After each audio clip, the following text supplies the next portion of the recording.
numbers are. All right, Pre-Calc juniors, we're back with 5 more questions to explain.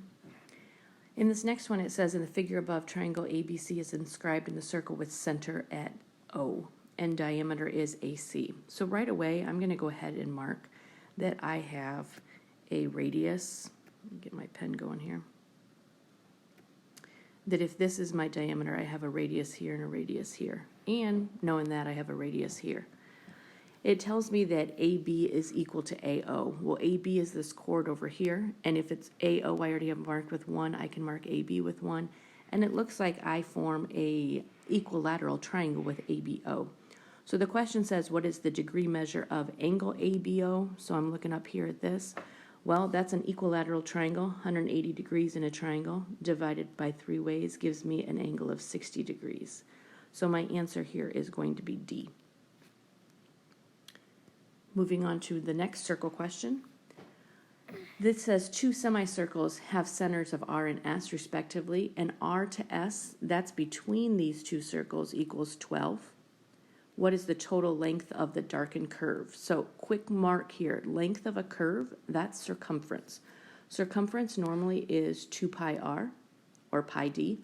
And in this case, it looks like for circle R, I only have half, so it would just be pi R.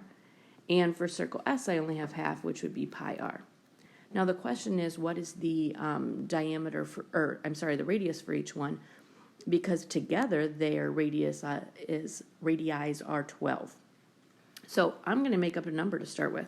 I'm going to say that this one over here has a radius of 4, which would make this one 8. If that's the case, the first one would be pi times 4, and the second one would be pi times 8, and together that would make 12 pi.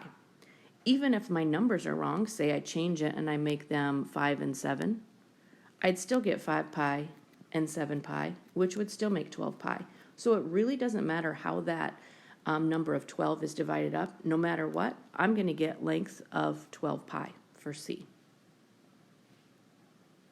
Moving on to our third question. It says, if A is an odd integer and B is an even integer, which of the following is an odd integer? One strategy that can work really well on a question like this is to make up numbers for your variables. So I'm going to make A5, that's an odd integer, and I'm going to make B4 as an even integer, and I'm just going to sit here and test them. So for A, if I go 3 times 4, I'm going to get 12. That's definitely even. On B, A plus 3, so that's 5 plus 3, that's 8, also even. For C, I'm going to go 2 times anything, which is always even, so I'm not even going to bother checking that one. For D, I go 5 plus 2 times 4. Well, that's 5 plus 13. 5 plus 8, sorry, got ahead of myself, which is 13. That one definitely is odd. And the last one, just to double check, 2 times 5 is 10, plus 4 is 14, and that one's even. So the only one that gives me an odd is D, and I'm going to go with that and not worry that I made up my own numbers because it still followed their rules. On question 4, if 10 plus x is 5 more than 10, I'm going to just turn this into an equation. 10 plus x is, there's my equal sign, 5 more than 10. It actually puts the 5 more than behind. I get 10 plus x equals 15. That means x equals 5. Now when I do 2 times 5, I get 10, and I'm good to go. And my last one for today, Allie, Ben, and Carla make a total of 20 sandwiches. I can start by thinking, well, I'm going to do a system here.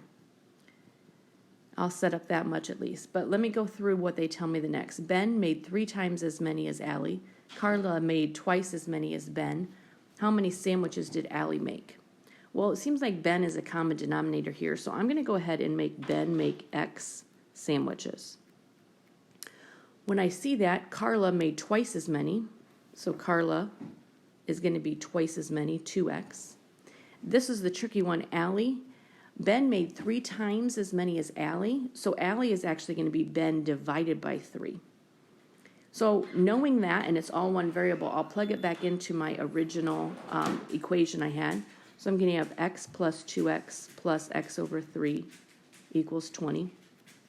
And I'm going to go ahead and multiply by 3 because I do not like fractions in my equations.